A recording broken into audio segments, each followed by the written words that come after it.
Have you ever really thought about how history gets written? It's not just about what we remember, it's about what we can find. Today, we're jumping into a real-life historical detective story, using a book from way back in 1907 to uncover a piece of the American past that was almost completely lost. And this quote right here from historian Thomas Hughes is where our mystery begins. He's about to start this massive project in 1907, and right away he hits a wall. The main thread of the story he wants to tell, it's just not there. The published books are basically empty.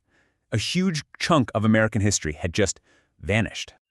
So, what was this giant hole in the historical record? Well, it turns out that at the turn of the 20th century, a well-known part of American history had this massive, glaring blind spot. Look, people back then definitely knew about the Jesuits in North America. Their stories up in New France, what we'd call Canada, were legendary. But that was just it. That was the Canadian story. The story of the Jesuits in the English-speaking colonies, that part of the map was almost a total blank. And this really lays out the problem Hughes was facing. On the left, you've got the story everybody knew, the French Jesuits up north, written about by famous historians like Francis Parkman. But on the right, that story about the English and Spanish Jesuits right in the heart of the British colonies, that whole narrative was practically silent. So, enter our hero, our historical detective, Thomas Hughes. He didn't just want to fill in this blank space, he was going to do it in a totally modern way. And he set one very, very strict rule for himself. Hughes was all in on using what we call primary sources. These are the raw materials of history, the actual letters, the original deeds, the reports written back when it all happened.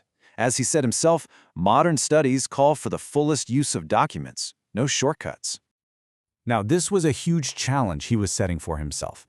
He decided he couldn't just trust what other historians had said. Nope, he was going to build this lost history from scratch, using only those original documents. If there wasn't a paper trail, well, then there was no story to tell. But this mission was kind of doomed from the start.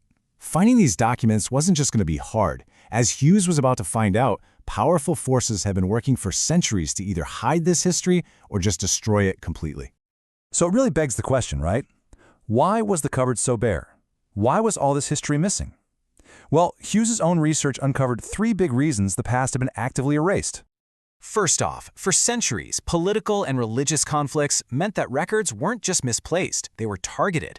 We're talking about documents being stolen, shipments of letters being intercepted as they crossed the Atlantic, and in a lot of cases, records just being flat out burned to wipe the slate clean. Second, there was something he called a policy of silence. The very people he was trying to study often kept minimal public records on purpose. I mean, think about it. If you're in a hostile environment, keeping a low profile and not leaving a detailed paper trail is just a smart survival strategy. And finally, there was just plain old prejudice. A lot of mainstream historians at the time had completely ignored these stories because they just didn't fit the neat and tidy version of American history they wanted to tell. There just wasn't much interest in digging up a past that was seen as, unimportant or even undesirable. But even with all these obstacles, Hughes didn't back down. The search for these missing pieces turned into this epic transatlantic treasure hunt for clues that were scattered all across two continents. So where do you even start looking for a history that's been burned, suppressed, and deliberately kept quiet for centuries? You've got to go hunting for the originals, even if it means digging through dusty old archives all over the world. The hunt kicked off in Europe, hitting all the major centers of power. Hughes was tracking down fragments in the Vatican archives in Rome, the Public Record Office in London, sifting through colonial records in Paris, and even digging through obscure manuscript collections at old colleges. And the search didn't stop there. It crossed the Atlantic, where the clues were scattered even further, in state records, in church archives, and in dozens of tiny local collections from the East Coast all the way out to Missouri. Every single lead had to be chased down, one by one. Okay, so after all that globe-trotting and digging, what did this incredible treasure hunt actually turn up? Well, from archives all over the world, thousands of little fragments started to surface, and they finally allowed Hughes to start piecing together the untold story. And this is so cool. Here's a breakdown of the kinds of clues he found. From Rome, you had these big picture letters from generals laying out high-level strategy. From the missions themselves, you had these detailed annual letters, which were basically on-the-ground reports. Then you had property deeds and ledgers, which showed the financial nuts and bolts of daily life. And maybe most important of all, personal letters. the ones that revealed the human side of it all, the real struggles and dreams of the people who lived it. And this right here is the real takeaway.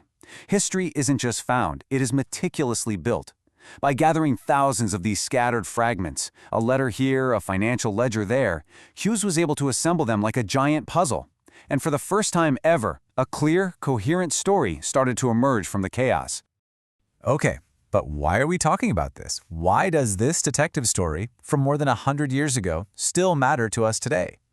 Because, honestly, it reveals something fundamental about how we understand our own past. So, the next time you pick up a history book, remember this detective story. History is never a perfect, crystal-clear photograph. It's more like a mosaic, painstakingly put back together from the few precious pieces that managed to survive being burned or lost or just plain forgotten.